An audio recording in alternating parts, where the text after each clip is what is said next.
El frente de la guerra presencia la batalla más violenta.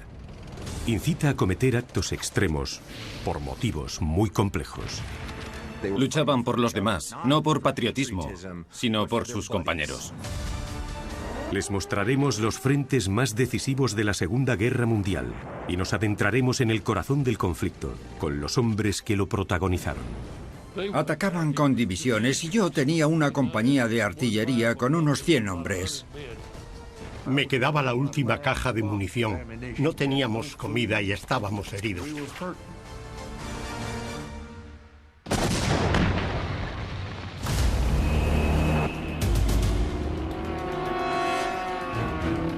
Finales de 1943, y la ofensiva aliada para expulsar a Hitler de Italia se topa con un obstáculo.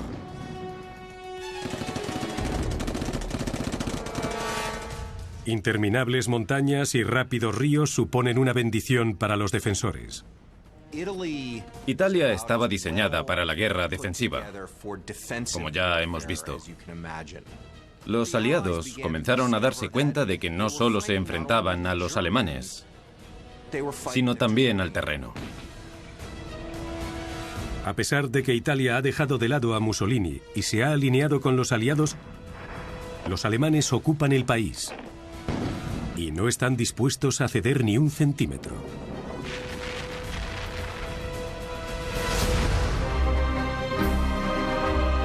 Al frente de la guerra. Anzio.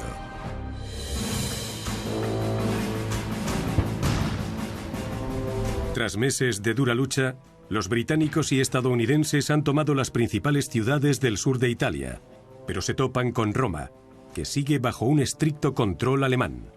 La campaña aliada no va a ninguna parte. En una reunión de crisis, Churchill trata de convencer a Eisenhower de que solo hay una manera de entrar. Lo que pretendía hacer el primer ministro británico, Winston Churchill, era: si es difícil avanzar hacia el norte, vamos a emplear nuestra gran fuerza naval y aérea para trasladar a las tropas hacia el norte de las líneas defensivas alemanas, desplegarlas cerca de la capital italiana y así obligarles a retirarse. Churchill pretende que una enorme flota llegue al puerto de Anzio, cerca de Roma, golpeando al flanco alemán para crear un segundo frente. Espera que esto aumente la presión en la actual posición defensiva alemana, la línea Gustav, a unos 100 kilómetros al sur.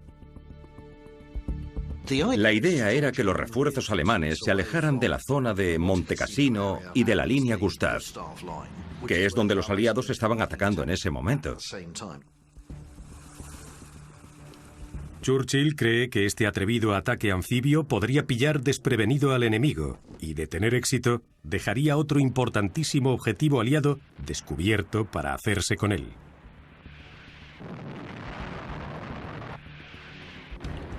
Si no alejamos a los refuerzos alemanes de la línea Gustav, esas fuerzas de Anzio podrían amenazar e incluso tomar Roma, que se encuentra a tan solo 32 kilómetros. El plan de Churchill, al que llamaron en clave Operación Shingle, recibe el visto bueno, pero muy pocos son conscientes de los riesgos que conlleva.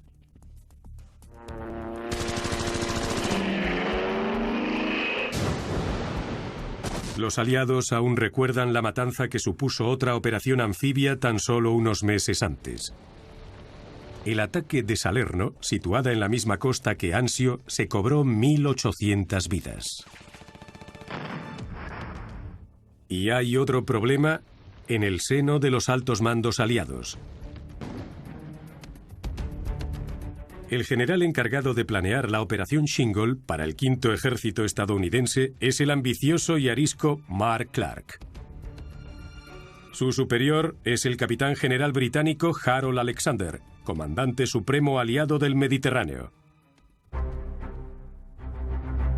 Los dos generales deberían ir a una, pero el problema es que su relación no es buena. Mark Clark, el general estadounidense, es completamente opuesto a Alexander. Mark Clark es más llamativo, mientras que Alexander parece carecer de ego. A Mark Clark parece importarle más su aspecto, su reputación y el reconocimiento por las cosas que ha hecho. Poner a Clark y Alexander juntos es como mezclar agua y aceite. No encajaban. Estaban siempre discutiendo, riñendo e intentando quitar al otro de en medio. Era un claro ejemplo en el que los generales peleaban entre ellos, a veces más de lo que peleaban con el enemigo.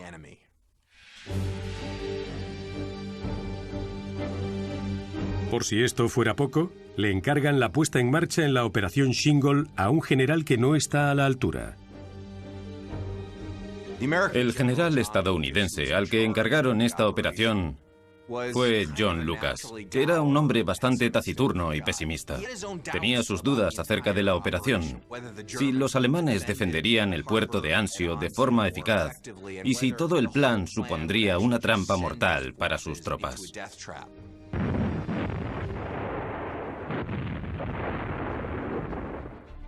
Para complicarles las cosas a los aliados, se enfrentaban al mariscal de campo Albert Kesselring, uno de los líderes militares con más talento del Reich. No solo comprende el uso de las fuerzas armadas terrestres, sino también el uso de la artillería. Italia es un terreno ideal para la artillería, puesto que la piedra caliza se convertía en metralla tras el impacto de los proyectiles. Hacia Anzio se dirige un joven paracaidista británico, el soldado Albert Darlington, para el que será su segundo ataque anfibio. Con 17 años, ya es un veterano del sangriento desembarco en Salerno. El primer tiroteo que vi fue en la playa de Salerno.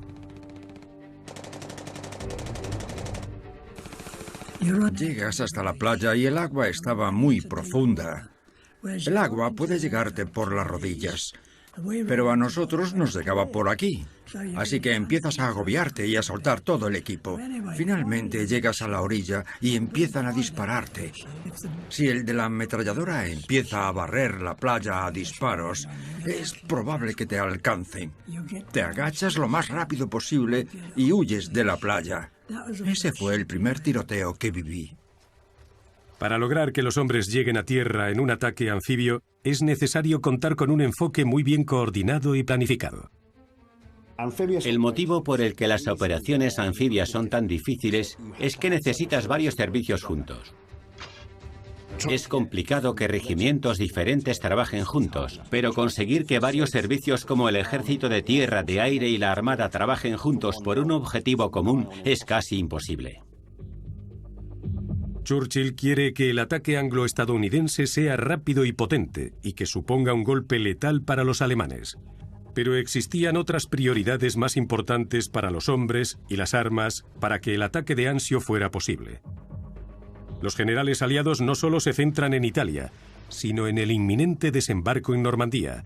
Ante el fracaso de los ensayos para el desembarco de la Operación Shingle, la confianza entre los generales comienza a decaer. Cuento con un número reducido de barcos y buques. Los que se han hundido no se pueden sustituir. La fuerza que puede llegar hasta la orilla es débil y no tengo suficiente artillería para atacar. Con una fuerza escasa pero hábil, Lucas debe decidirse entre una atrevida incursión en Italia o un enfoque más lento y cauto. Los aliados aún recuerdan el reciente fracaso del desastroso desembarco en Salerno. Cuando Mark Clark desembarca en septiembre de 1943 en Salerno, fue un gran fracaso y enseguida contraatacaron contra él. Antes de que John Lucas invada Anzio, Mark Clark le dice: Johnny, no asomes demasiado la cabeza. Eso fue lo que yo hice en Salerno y casi me la cortan. Lo que Clark le está diciendo a Lucas es: cuidado. Y Lucas percibe demasiado optimismo a su alrededor, un optimismo que no comparte. Parece que la idea general es que los alemanes están acabados, están huyendo en desorden y ya solo queda limpiar la zona. Los desesperados combates que he presenciado en los últimos 4 meses me han enseñado algo. No estamos en Roma. Aún no. Al final me obligarán a desembarcar con escasas fuerzas y me meterán en un buen lío. ¿Y de quién será la culpa?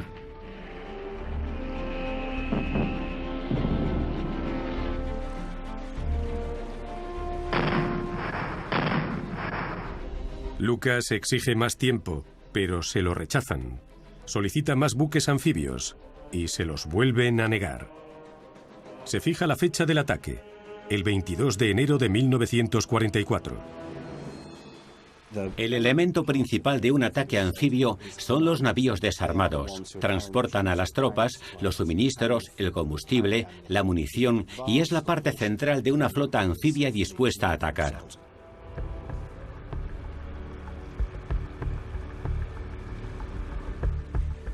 Como apoyo, contamos con los propios elementos de combate, es decir, las plataformas móviles de disparo, como los buques con misiles, los destructores, los monitores, los cruceros o los buques de guerra, que deben lanzar todo el fuego posible sobre su objetivo en tierra, por lo que funcionan como artillería por mar, al igual que la artillería de tierra.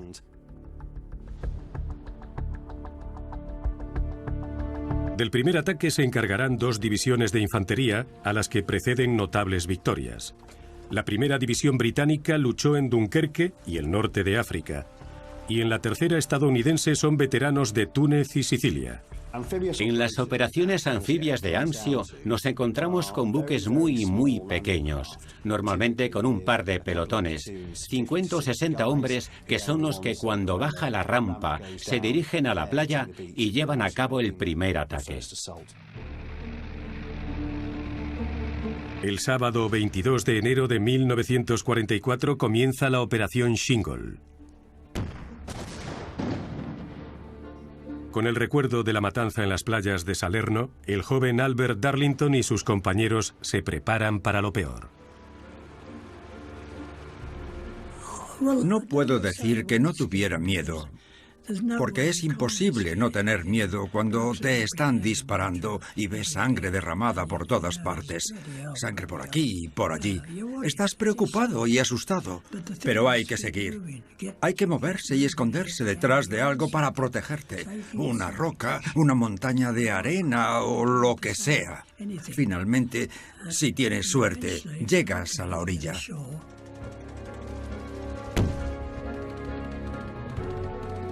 36.000 hombres desembarcan en Anzio, haciendo realidad el atrevido plan de Churchill. Ninguno de ellos es consciente de lo que les espera.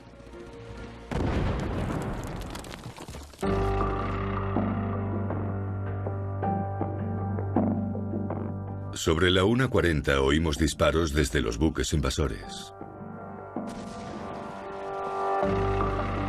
Lo curioso es que no oímos ningún disparo procedente de la playa.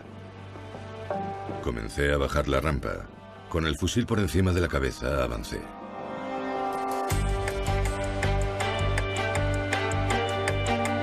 Preparados para una enorme fuerza alemana en la playa, las tropas se llevan una sorpresa.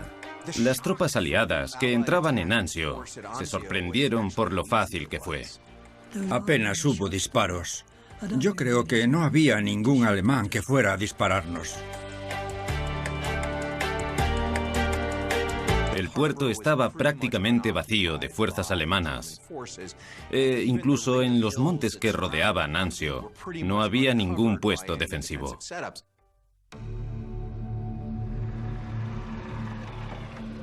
Aparentemente, las tropas han traspasado líneas enemigas en uno de los ataques anfibios más fáciles de toda la guerra.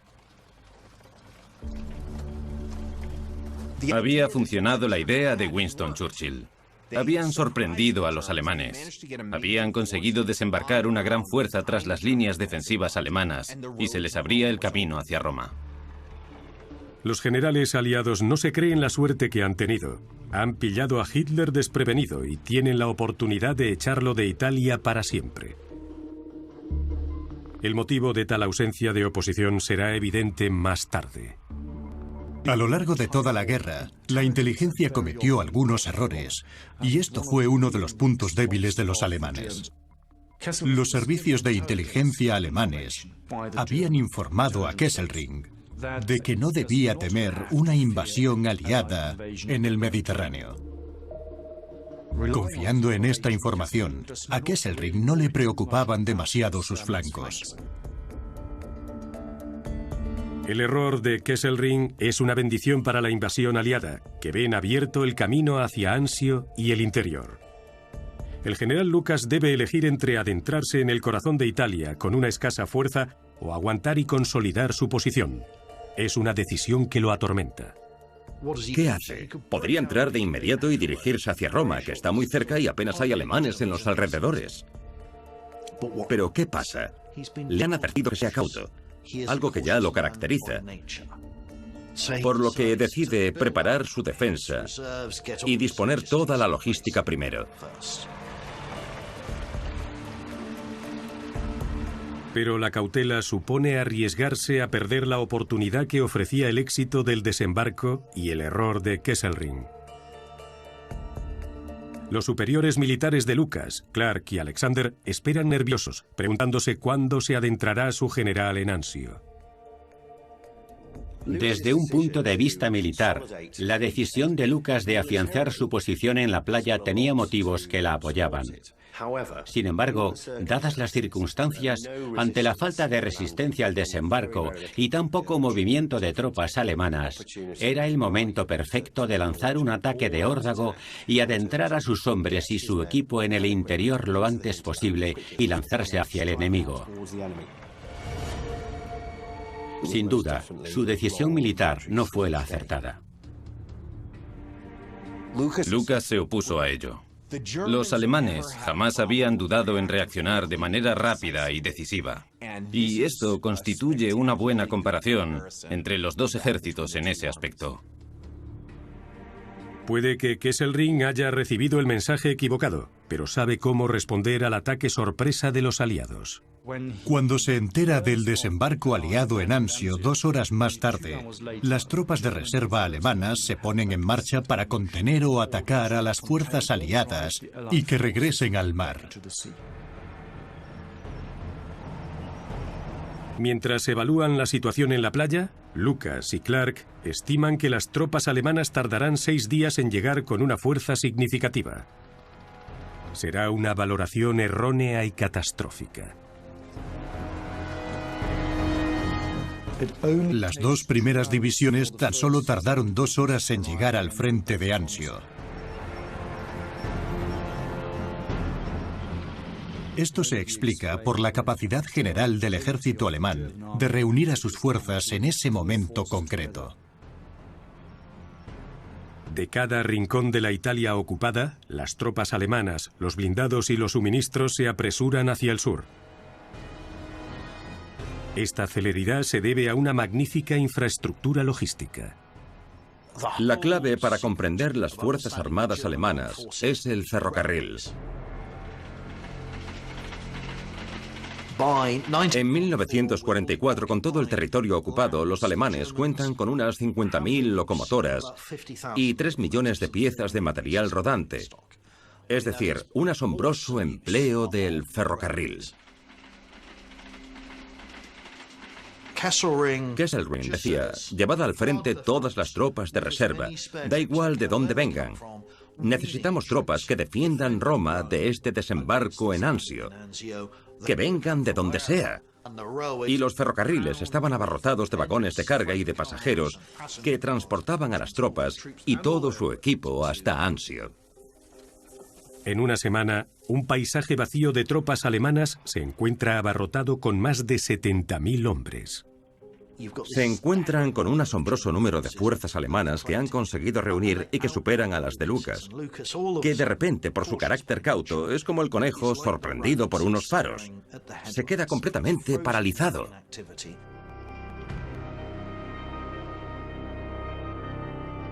Los aliados han perdido toda la ventaja inicial y el ataque de Anzio corre el riesgo de convertirse en un desastre antes de comenzar.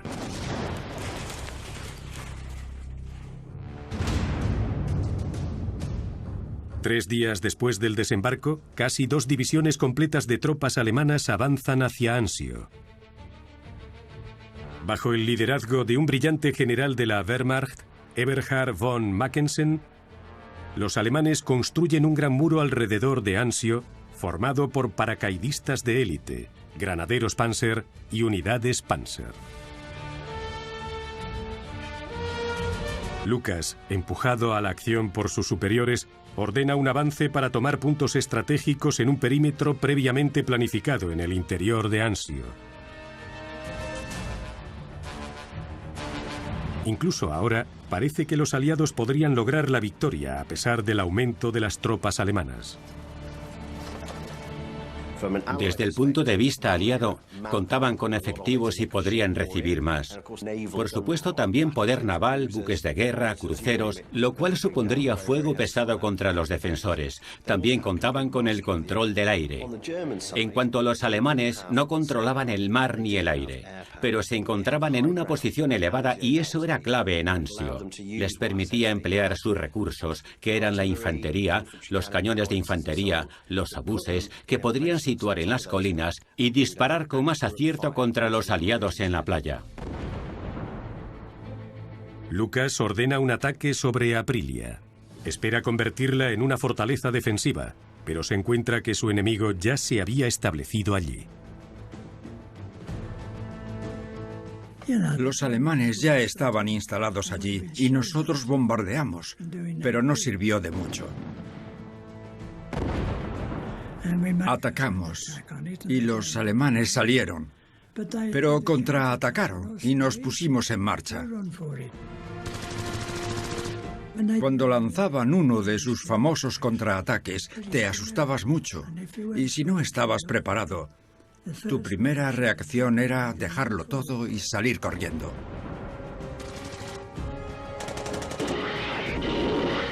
Aprilia se ve sumida en una encarnizada lucha urbana y los aliados se ven obligados a evacuar las casas una a una. Entrar en los edificios siempre era peligroso cuando echabas la puerta abajo. No sabes si se trata de una trampa en realidad. ¿Qué haces? Primero lanzas granadas por todas las ventanas. Todas las que puedas, sí. Y luego irrumpes con la esperanza de que todos hayan escondido la cabeza y de que no haya nadie vigilando la puerta. Irrumpes en la casa, lo barres todo a disparos, respiras y miras qué hay. Sí. Esa era la táctica de evacuar las casas. No era muy técnica, pero funcionaba. Así es como había que hacerlo si quería salir con vida. Los aliados dirigen ahora la ofensiva y lanzan un doble ataque sobre los pueblos de Cisterna y Campoleone. La tercera brigada de infantería británica, que incluía a los Sherwood Foresters, encabezaron el ataque a Campoleone. Encontraron una línea de ferrocarril que les bloqueaba el paso, la trampa de infantería perfecta preparada por los alemanes. Una y otra vez, los Sherwood Foresters atacan la línea y una vez más son derrotados. Mucha falta de información y ningún apoyo. Las bombas chillaban como brujas enojadas y malvadas. Caían disparos por todas partes y la metralla era como granizo. Las balas aparecían sin saber de dónde. Y encima la maldita lluvia. Hacía mucho frío. La mitad de los soldados desaparecieron, masacrados, capturados o a saber qué más. La primera división armada del general Harmon acude en su apoyo.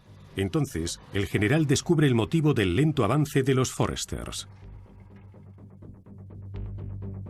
Había cadáveres por todas partes. Jamás había visto tantos cadáveres juntos. Estaban tan cerca unos de otros que debía andar con cuidado. Grité buscando al general al mando. De una trinchera salió un cabo cubierto de barro. Era el mando más alto que seguía con vida. Me saludó fríamente. Le pregunté, ¿cómo vamos? Bueno, señor, me dijo. En nuestra compañía éramos 116 hombres cuando llegamos. Y ahora quedamos 16. Las bajas entre los Sherwood Foresters fueron terribles. Su superior y todos los superiores de todas las compañías habían muerto, y de 820 hombres, 560 eran bajas. El general Harmon escribió más tarde: Creo que esta tarde comencé a sentir un gran respeto por la tenacidad y capacidad de lucha de los soldados británicos. Ahora es el turno de los Rangers de tomar cisterna. Al frente de ellos se encuentra el hombre que creó la unidad, el carismático coronel William Darby. Los estadounidenses aprenden muy buenas prácticas de los británicos, y una de las cosas que más admiraban eran los jóvenes bien preparados por un ejército de élite, cuya misión era infiltrarse más allá de las líneas en grandes grupos y causar estragos entre los alemanes. El coronel Darby recibe la orden de enviar a 2 batallones a tomar cisterna. Sus hombres están muy motivados, pero llevan una semana en el frente sin apenas haber dormido y con poco tiempo para prepararlo. El 30 de enero, los Rangers entran en acción. Se despliegan para patrullar a lo largo del cauce de un río e infiltrarse más allá de las líneas alemanas. Al amanecer, los Rangers se arrastran por las trincheras, atacando con cuchillos y bayonetas a los centinelas alemanes a medida que se acercan a cisterna. Más tarde, a menos de medio kilómetro del pueblo, comienza el desastre. Hay más alemanes de lo que pensaban. Están rodeados en un terreno desfavorable, agobiados, derrotados, y casi todos mueren o son capturados. Los aliados no tienen conocimiento de que un día antes llega una fuerza veterana de granaderos Panzer para reforzar la defensa de cisterna. Localizan a los estadounidenses, pero los granaderos no atacan en ese momento. Dejan que los Rangers se adentren aún más en su territorio antes de lanzar el ataque mortal. De los batallones primero y tercero de los Rangers, solo regresaron 6 hombres. El resto murieron o fueron capturados. Esto causa un enorme efecto y hace mella en el orgullo estadounidense.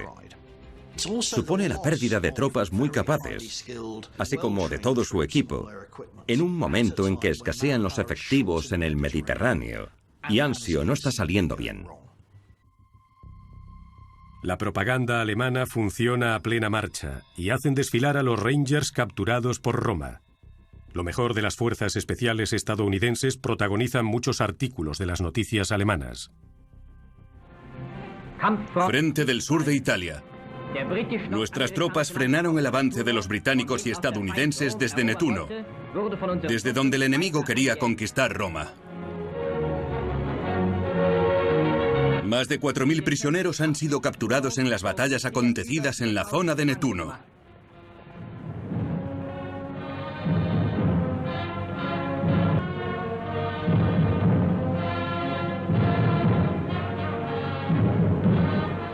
Una unidad de los estadounidenses atacantes marcha hacia Roma. Una vez más, no lo hacen como vencedores, sino como prisioneros. Creo que los alemanes no son conscientes de lo que han logrado. Lo ocurrido tiene un efecto multiplicador sobre los estadounidenses, que se toman esto muy mal. Se exagera la eficacia de los alemanes. Si son capaces de hacer esto con nuestra mejor tropa de élite, ¿de qué más serán capaces? Una vez más, esto aumenta el mito propagandístico de que los alemanes, que son muy buenos, son aún mejores si pueden superar a nuestros Rangers. Su fundador, el coronel William Darby, se vio superado por esto. Cayó en un estado de depresión casi suicida, porque habían aniquilado a los Rangers en masa. Los ataques de Cisterna y Campoleone en la primera ofensiva aliada son un desastre, y los alemanes no habían hecho más que comenzar. En la playa, las primeras unidades del improvisado hospital de campaña aliado se ven superadas por los primeros heridos. En las primeras 36 horas, el hospital recibió 1.129 heridos en el combate. Heridos que se repartían por todas las tiendas. El ver tantos hombres mutilados y sangrando me resultaba horrible. Apenas había espacio para caminar entre las camillas. A pesar de tantos heridos, había silencio. Nadie se quejaba ni gritaba. Algunos, con heridas más graves, me pedían que los durmiera. Por si esto fuera poco, el hospital no se encontraba a salvo, ya que la artillería seguía cayendo sobre la playa. Todas las zonas de la playa están al alcance de la artillería alemana. Los alemanes se han hecho con todas las colinas que rodean Anzio y cuentan con puntos de observación por todas partes, por lo que las bombas pueden llegar desde cualquier sitio hasta la playa de Anzio. La línea de fuego estaba a 16 kilómetros del hospital de campaña, que estaba casi en la playa. No paraban de recibir bombas todos los días. Los alemanes bombardearon el hospital el 10 de febrero, matando a 2 enfermeras y un soldado. La administración envió un mapa de la zona del hospital a las líneas alemanas. El personal sanitario no iba armado y las convenciones de Ginebra prohibían el ataque contra instalaciones sanitarias. Nadie escapaba al sentimiento de desesperación que se palpaba en esa playa. En las siguientes semanas, el hospital recibe tantos ataques que empiezan a llamarlo los 2 kilómetros cuadrados del infierno. Decepcionado con los avances, Churchill escribe al general Alexander: El espectáculo no ha salido muy bien. Parece que Penny y Truscott han cumplido muy bien teniendo en cuenta a lo que se enfrentaban. ¿Es consciente Lucas de su error? Consciente de su fracaso, Lucas escribe en su diario: Puede que quieran acabar conmigo, pero he hecho lo que he podido. Había demasiados alemanes como para enfrentarme a ellos y se recomponían más rápido que yo. Mi situación actual es mejor de lo que había previsto o de lo que podía imaginar. 100.000 tropas aliadas se enfrentan a 125.000 efectivos de infantería alemana. Los aliados están en la defensa, algo que jamás esperaban. La contraofensiva alemana en Anzio era completamente violenta y dura. Te atacaban como si fueran demonios. Llegaban unas cuantas granadas y no sabías qué estaba pasando. Y veías a una fila de alemanes disparando con sus smashers, gritando y dando voces. Salías de la trinchera y huías. Entre las armas más temidas empleadas por el ejército alemán se encontraba el cañón Flak, de 88 milímetros, diseñado para abatir aviones con proyectiles de gran potencia que se desplazaban a casi 1 kilómetro por segundo. Se disparaban de manera horizontal y destrozaban los tanques aliados. El 88 era el arma más temida que jamás habíamos oído. Era como un fusil. Tenía una trayectoria plana. Cuando oías el sonido ya estaba cayendo el proyectil. Iba así de rápido. Caía casi al momento. Cuando los alemanes te disparaban un 88, sentías mucho miedo. El proyectil del 88 se desplaza tan rápido que lo primero que oyes es el estallido atronador cuando cae. No los conté, pero serían unos 5. Todos mis hombres estaban en sus trincheras y parecían estar bien, pero el asistente del general no tenía trinchera. Estaba sentado en el suelo en el barranco. Cuando me acerqué, vi por el lateral que no tenía cara. Se estaba ahogando con su propia sangre. ¿Qué puedes hacer por un hombre en esta situación? Te sientes inútil y frustrado porque sabes que no hay nada que hacer. El caos de la Operación Shingle le ofrece a Hitler la oportunidad de acabar con los aliados en Anzio. Ordena a Kesselring que los dirija de vuelta al mar, y Kesselring planifica un contraataque contra ese objetivo.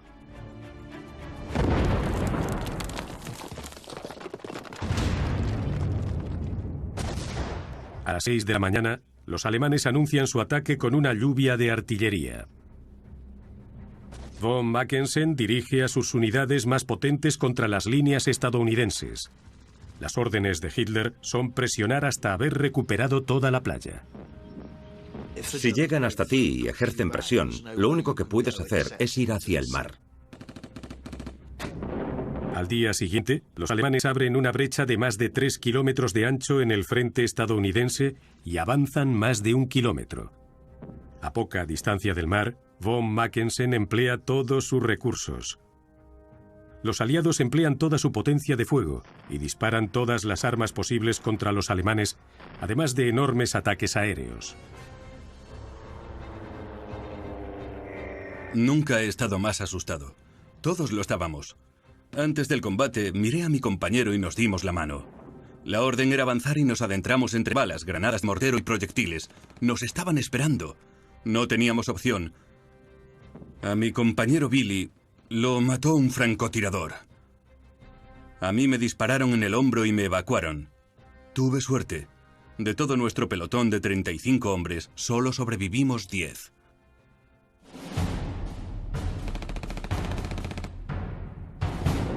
En el fragor de la batalla por Anzio, las típicas normas de la guerra se ponen a prueba. Si decidías rendirte ante el enemigo en estas circunstancias, suponía arriesgar tu vida. La peor preocupación de un soldado es que no vas a sobrevivir los primeros minutos, porque es más probable que te rindas a mitad de la lucha. En ese caso, el enemigo estará muy alterado y estará pensando en su supervivencia, no en la tuya, por lo que lo más fácil en esa situación, según muchos de ellos, sería matarte y seguir. Para Albert y sus compañeros, la decisión de tomar un prisionero de guerra se presenta cuando un francotirador, que ha matado a varios hombres de su unidad, trata de rendirse. Por algún motivo, este hombre decidió que ya era suficiente. Levantó las manos, salió donde podíamos verlo y comenzó a caminar hacia nosotros, riéndose. El francotirador, sonriendo, espera salvarse, pero su rendición es recibida en la unidad de Albert con sentimientos encontrados. Estaba diciendo, oye, lo siento, se acabó. Y un sargento le dijo, de eso nada.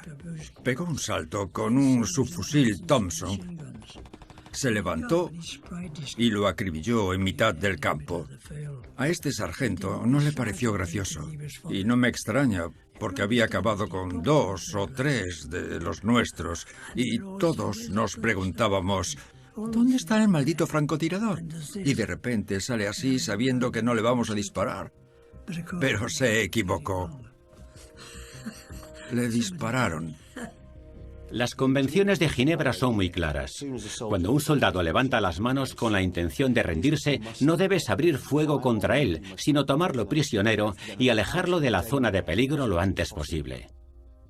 Ambos bandos incumplíamos las convenciones de Ginebra todos los días de la semana. El 19 de febrero, los alemanes constituyen una fuerza desgastada.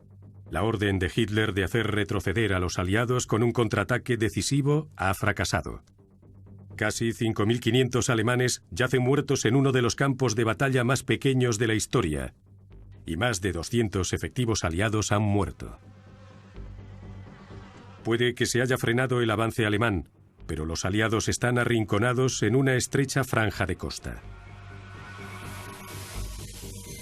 Alarmado por la situación, Alexander decide que debe actuar para salvar toda la operación. Alexander va a ver a Lucas y se da cuenta de que pasa mucho tiempo en un sótano. No tiene conciencia de la situación, no sale a ver a las tropas y se está escondiendo. Entonces, cuando va a ver a Mark Clark, le dice, no debería decírtelo yo, pero acabo de ver a un alma en pena. Clark reconoce que su general ha fracasado y debe ser reemplazado. El sustituto de Lucas es el leal y admirado general Lucian Truscott. Mucho más alegre, mucho más dinámico, más joven. No será el que consiga salir de la playa, pero le dará un ambiente más positivo a la situación. El nombramiento de Truscott restablecerá la confianza, pero cuenta con pocas opciones para solucionar la crisis. Ambos bandos están muy debilitados para una batalla decisiva. La situación no tardó en llegar a un punto muerto. Los alemanes eran incapaces de contraatacar y hacer que los aliados regresaran al mar. Los anglo-estadounidenses no abandonaban la playa de Anzio porque no podían tomar las colinas que tenían enfrente y expulsar a los defensores alemanes. El punto muerto de Anzio se convierte en un salvaje duelo de artillería.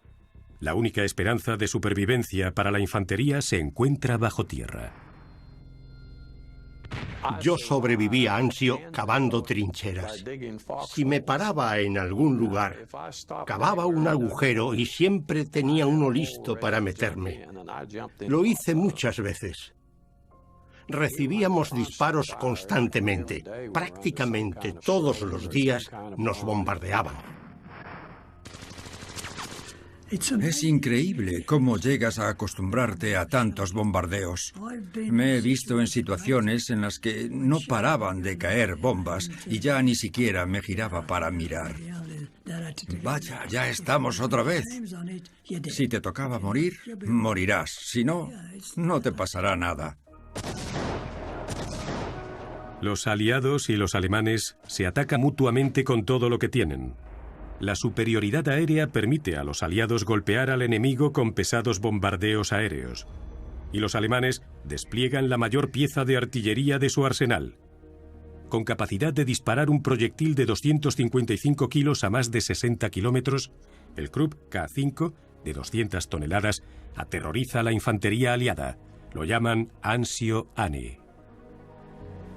Era un enorme cañón montado sobre un vagón. Lo disparaban hacia la playa. Era un cañón gigante. Lo oías hacer.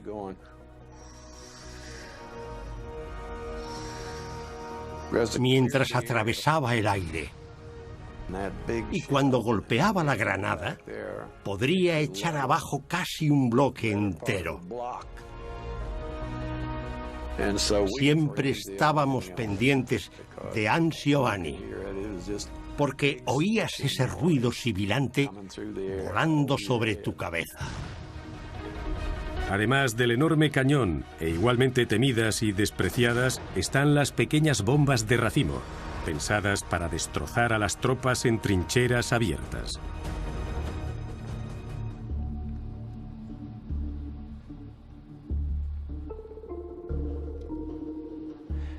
Las tropas aliadas se encontraban escondidas en una serie de trincheras, vigiladas por los alemanes desde las montañas por todas partes. De día, los alemanes los atacaban con artillería y por la noche usaban esto. Se trata de la Butterfly S-2, una de las primeras bombas de racimo que se emplearon. La aviación alemana sobrevolaba y soltaba varios cientos de bombas. Se asemeja a una mariposa por las alas y tiene una espoleta que al lanzar la bomba gira para provocar la detonación.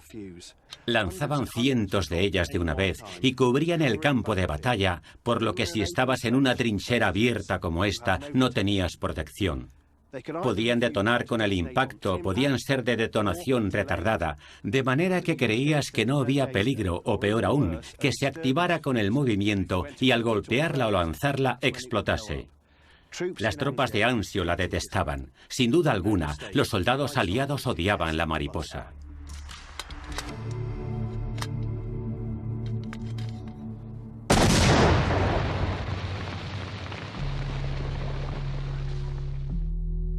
La operación Shingle debía haber sido una operación fugaz de tan solo unas semanas. A finales de abril comienza el tercer mes y no hay signos de movimiento en ningún bando. Toda la atención se centra en la retirada de los aliados, pero tampoco hay signos de ella. Esto era como el bebé de Winston Churchill. Era su iniciativa, por lo que no está dispuesto a dejar que se convierta en una derrota sin dedicarle más esfuerzo. El resultado, en lugar de una retirada sensata de las tropas de Anzio, es que dice: bueno, esto no ha funcionado, intentemos otra cosa. Los estadounidenses y los británicos seguían reforzando y apoyando a las tropas, lo cual hizo que se convirtiera en una terrible batalla, que llegó a asemejarse a la guerra de las trincheras de la Primera Guerra Mundial. Los aliados podrían haberse retirado de la playa si hubieran tenido más hombres y más armas, pero una vez más, la operación Shingle se ve eclipsada por una prioridad aún mayor. Justo cuando se llega a este punto muerto en Anzio, los aliados se están preparando para la invasión de Normandía en el día D. Necesitan miles de lanchas de desembarco, cientos de miles de hombres, cientos de barcos, miles de aviones. El empleo de todos estos recursos para la invasión de Normandía significa que no pueden reforzar Anzio, a la que abandonan a su suerte. Los aliados no querían dejarla de lado, pero no podían dotarla de los recursos necesarios para que tuviera éxito. Las tropas de Anzio consideran que su batalla fue una guerra de broma. La guerra no se ha ralentizado, se ha frenado por completo.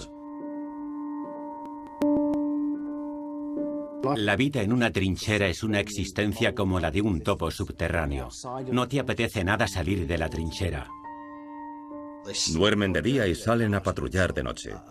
Hay una llegada constante de heridos, mientras los alemanes lanzan sus ataques.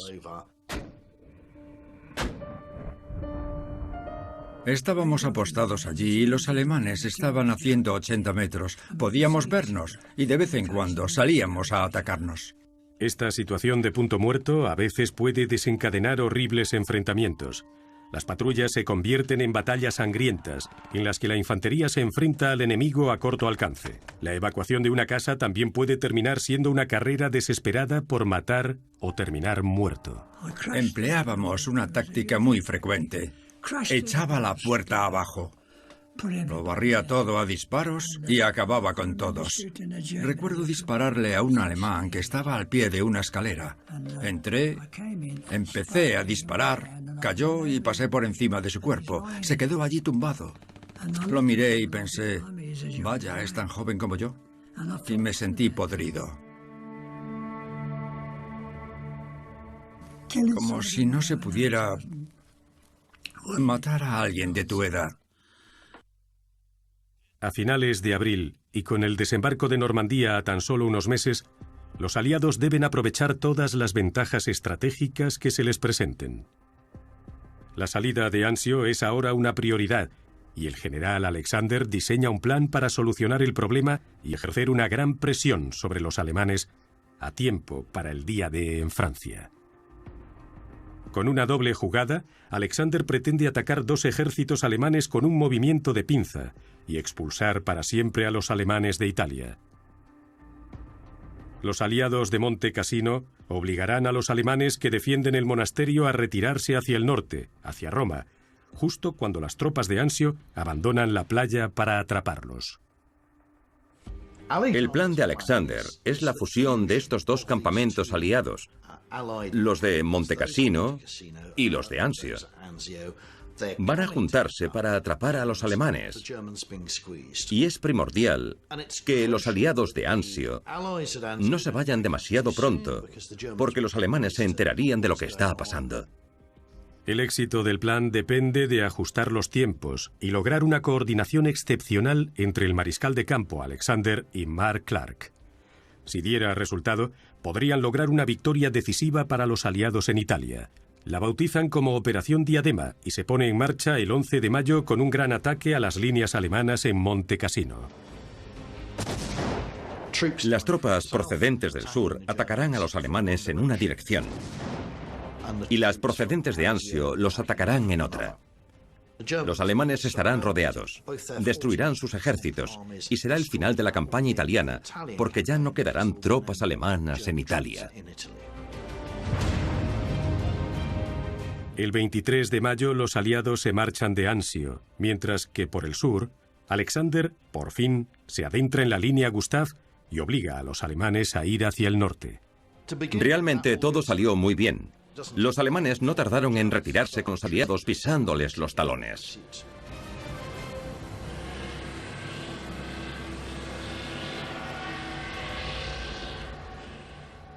A medida que sus fuerzas se dirigen al centro de Italia, Mark Clark valora sus opciones. Sabe que Alexander espera que ataque a los alemanes que se están retirando de Monte Cassino, como la otra parte del movimiento de pinza.